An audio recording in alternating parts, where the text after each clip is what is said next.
সিলেটে ঋণের টাকা চাওয়াতে নারীকে মারধর সহ হেনস্তার অভিযোগ। বিস্তারিত বিশেষ প্রতিবেদনে।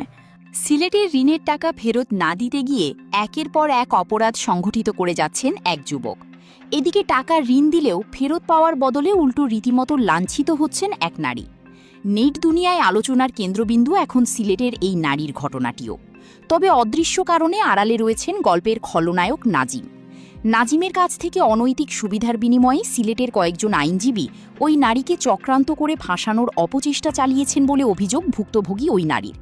গত ১৩ এপ্রিল সিলেটের আদালত পাড়ায় ঘটেছে এমন একটি কাল্পনিক ঘটনা, যেখানে ভুয়া আইনজীবী ও প্রতারণার অভিযোগে পূর্ব পরিকল্পনা অনুযায়ী রুমানা জান্নাত লিজাকে কয়েকজন আইনজীবীর সহায়তায় হেনস্তা করিয়েছিলেন নাজিম বলে অভিযোগ লিজা ও তার পরিবারের।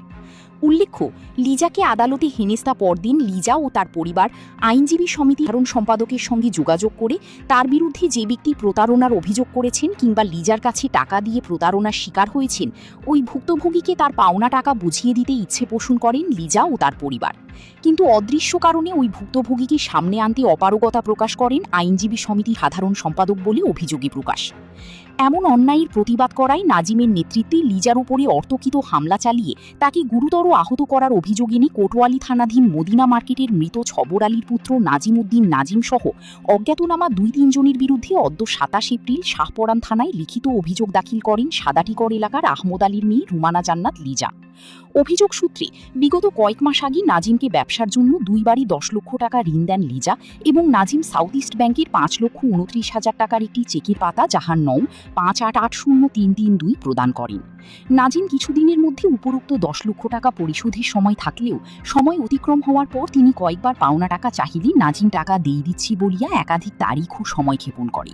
তৎক্ষণাৎ লিজা নাজিমের দেওয়া উপরোক্ত চেকের পাতা নিয়ে ব্যাংকে গিয়ে দেখেন তার অ্যাকাউন্টে কোনো টাকা নেই। নিরুপায় হয়ে লিজা বিষয়টি এলাকার গণ্যমান্য ব্যক্তিবর্গের নিকট বিচার প্রার্থী হলেই নাজিম চুক্তিনামার মাধ্যমে আগামী ৪ মাসের মধ্যে উপরোক্ত টাকা বুঝাইয়া দিবে। পরবর্তীতে লিজা বিবাদীর নিকট পাওনা টাকা চাহিলে নাজিম তাকে প্রাণনাশের হুমকি ধমকি প্রদর্শন করে। উক্ত বিষয়েও শাহপরান থানায় একটি সাধারণ ডায়েরি করেন যাহার নং ১১৬৯। সর্বশেষ গত ২৬ এপ্রিল আনুমানিক বেলা ২টা ৩০ ঘটিকার সময় তিনি জরুরি কাজে পায়ে হেঁটে শাহজালাল উপশহর যাওয়ার পথে নাজিমসহ অজ্ঞাতনামা ২-৩ জন ২টি মোটরসাইকেল যোগে তার পথরোধ করে তাকে এলোপাতাড়িভাবে কিল, ঘুষি, লাথি মারিয়া এক পর্যায়ে তার পরনের কাপড় চোপড় ছিঁড়ে নাজিমসহ অজ্ঞাতনামা ২-৩ জনের আঘাতে আঘাতপ্রাপ্ত হইয়া তিনি চিৎকার করিলে নাজিম তাহার হাতে থাকা কাঁচের পেপসির বোতল দিয়ে তাকে প্রাণ হত্যার উদ্দেশ্যে মাথায় আঘাত করে গুরুতর ফাটা রক্তাক্ত জখম করে। এমনকি নাজিম চিৎকার করিয়া বলে যে শালার বেটিকে প্রাণে মেরে ফেল। নাজিমের কথা শুনে অজ্ঞাতনামা ২-৩ জন তার মৃত্যু নিশ্চিত করার লক্ষ্যে গলা টিপে শ্বাসরোধ করার চেষ্টা করে। শাহপরান থানার ভারপ্রাপ্ত কর্মকর্তা ওসি ফেরদৌস আহমেদ অভিযোগ দাখিলের বিষয়টি নিশ্চিত করে জানান, অভিযোগ পেয়েছি, তদন্ত শেষে পরবর্তীতে আইন অনুসারে ব্যবস্থা গ্রহণ করা হবে।